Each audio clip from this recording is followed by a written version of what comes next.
حضرات محترم، یہ میرا پیغام امت مسلمہ کے لیے ہے کہ ایک شخص ہے جو ٹک ٹاک پر بہت ہی فتنہ پھیلا رہا ہے، صحابہ اکرام کے بارے میں گویا کہ لوگوں کے درمیان شک ڈال رہا ہے۔ کیا ابو بکر نے رسول اللہ صلی اللہ علیہ وسلم کا جنازہ پڑھا تھا؟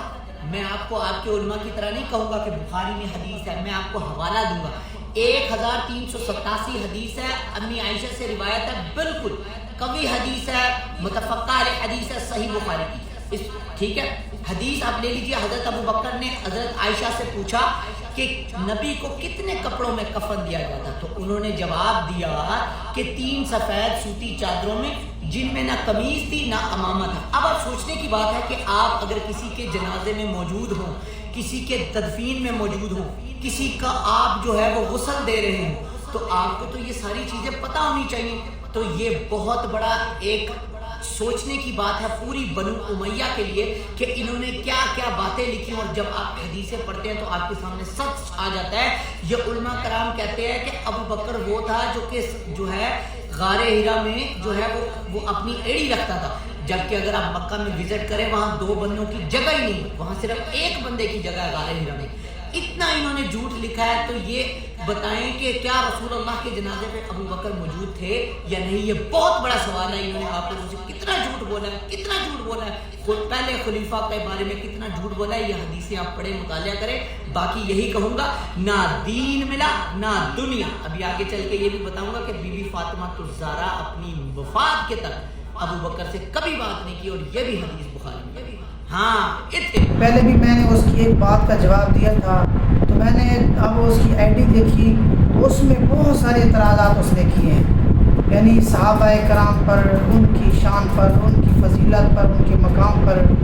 تو بہرحال میرا امت مسلمہ سے گویا کہ یہ میں جو پیغام دینا چاہتا ہوں، یہ میرا امت مسلمہ کے لیے ہی پیغام ہے کہ آپ اس کی ویڈیو جو سنیں تو آپ نے اس پر عمل نہیں کرنا، کیونکہ یہ اپنی من مانی سے ہی کوئی دلیل لیتا ہے، اپنی من مانی سے ہی کوئی روایت بیان کر کے اور اس سے صحابہ کرام کے بارے میں عیب نکالنے کی کوشش کرتا ہے۔ اس لیے آپ نے اس کی باتوں میں نہیں آنا۔ باقی وہ جو بات کرتا ہے، اگر آپ پوچھنا چاہیں گے اس کی وضاحت کیا ہے، اس کا مسئلہ کیا ہے، اس کی حقیقت کیا ہے، تو وہ آپ کے سامنے پیش کر دی جائے گی، وہ آپ کو انشاءاللہ تعالی تسلی بخش جواب دیا جائے گا۔ پہلے بھی میں نے اس کا ایک جو ہے کلپ کا جواب دیا تھا، مزید ایک اور کلپ میں نے سنا، اس نے کہا کہ حضرت ابوبکر صدیق رضی اللہ تعالیٰ عنہ حضرت عائشہ صدیقہ رضی اللہ تعالیٰ عنہ سے پوچھ رہے ہیں کہ رسول اکرم صلی اللہ علیہ وآلہ وسلم کو جو کفن دیا گیا کتنے کپڑوں میں دیا گیا؟ تو یہ روایت پیش کر کے وہ یہ ثابت کرنا چاہتا ہے، دیکھیں اگر وہ صحابہ کرام حضرت ابوبکر صدیق رضی اللہ تعالیٰ وہاں موجود ہوتے تو ان کو پتہ ہوتا، تو یعنی وہ وہاں نہیں تھے، یعنی اس طرح کی عیب نکالنے کی وہ کوشش کر رہا ہے۔ برات پہلے تو میں اس کو یہ بتانا چاہتا ہوں کہ رسول اکرم صلی اللہ علیہ وآلہ وسلم کا جنازہ، یعنی وہ یہ کہہ رہا تھا کہ جنازے میں شریک نہیں ہوئے، وہاں نہیں ہوئے، تو بہرحال میں یہ کہنا چاہتا ہوں کہ پہلی تو بات یہ ہے کہ اس میں علماء کرام کا اختلاف ہے کہ آپ کا جس طرح عمومی طور پر نماز جنازہ ہوتا ہے اس طرح ہوا کہ نہیں ہوا۔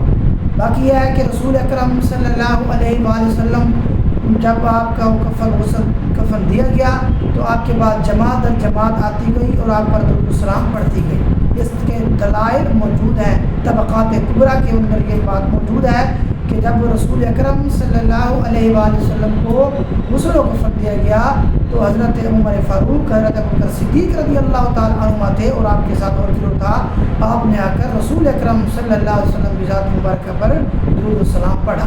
یہ بات ثابت ہے، کوئی بھی اس کا انکار نہیں کر سکتا، لیکن وہ طرح طرح کی باتیں کر کے فتنے میں ڈالنے کی کوشش کر رہا ہے۔ پر دیکھیں جو صحابہ کرام جنہوں نے اپنا تن من دھن پیارے محبوب کے لیے وار دیا ہے نا، تو وہ آپ کی ان باتوں کی وجہ سے ان کی شان کم نہیں ہو سکتی، نہ ہی کام ان کی شان جو ہے اس میں کوئی کمی آ سکتی ہے۔ ان کی جو شان خالق کی کائنات نے بلند کیا ہے حضرت ابوبکر صدیق۔ پھر وہ کہہ رہا تھا کہ دیکھیں آپ کہتے ہو کہ غار ہیرا میں حضرت ابوبکر صدیق رضی اللہ تعالیٰ عنہ نے پاؤں رکھے تھے، ایڑی رکھی تھی، وہ وہاں تو جگہ ہی ایک آدمی کی ہے، تو یہ بھی بات ثابت نہیں ہے۔ تو میں ان کو کہنا چاہتا ہوں آپ اپنا جو مطالعہ ہے نا تھوڑا سا وسیع رکھیں، یہ غار ہیرا کی بات نہیں ہو رہی، غار ثور کی بات ہو رہی ہے۔ غار ہیرا اور ہے، غار ثور اور ہے۔ یہ جو ایڑی والا معاملہ ہے یہ غار ثور کا ہے، اور اس میں آپ مزید ابھی بھی دیکھ سکتے ہیں اور نیٹ پر سرچ بھی کر سکتے ہیں، اس میں بہت ساری جگہ موجود ہے۔ یہ آپ کا جو علم ہے نا وہ تھوڑا سا کم ہے، اس لیے آپ غار ہیرا کو غار ثور پر قیاس کر رہے ہیں۔ مقصد کہنے کا یہ ہے کہ جس کے بارے میں اللہ تعالیٰ کا خود فرمان موجود ہے، ثانی اثنین اذ ہما فی الغار اذ یقول لصاحبہ لا تحزن ان اللہ معنا۔ اب جن کی شان میں خالق کے کائنات کا فرمان موجود ہو تو بھائی آپ کے کسی معاملہ بات کرنے سے، کچھ کہنے سے ان کی شان میں کمی نہیں آ سکتی۔ میں امت مسلمہ کو پیغام دینا چاہتا ہوں کہ اس طرح کے لوگوں کی یہ ہو یا اس کے علاوہ کوئی اور ملحد ہوں جو صحابہ کرام کی سیرت پر پڑھیں اور ان میں ایسے بات لیں جو صحیح طور پر سمجھ نہ سکیں تو عیب نکالنے کی کوشش کریں، تو آپ نے ان کی باتوں میں نہیں آنا۔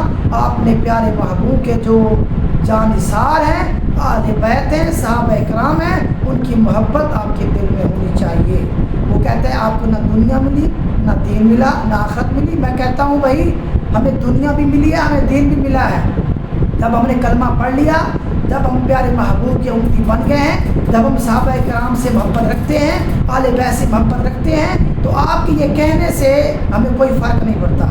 ہم اللہ تعالیٰ کی رحمت سے امید رکھتے ہیں کہ ہم چند دنوں کا سفر ہے اور پھر آخرت میں جانا ہے۔ تو یار بہرحال خلاصہ کلام یہی ہے کہ ہم نے جب کلمہ پڑھ لیا تو اللہ کی رحمت سے ہمیں دنیا میں بھی فائدہ ہوگا، ہمیں آخرت میں بھی فائدہ ہوگا۔ آپ کے یہ دو جملے کہنے سے ہمیں کوئی فرق نہیں پڑتا، اور میں امت مسلمہ کو کہنا چاہتا ہوں کہ ان کے دو جملوں سے آپ نے پریشان نہیں ہونا۔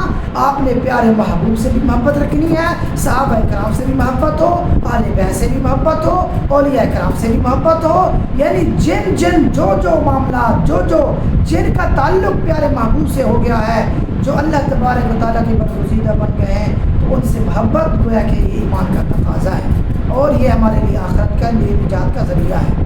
تو دعا ہے کہ خالق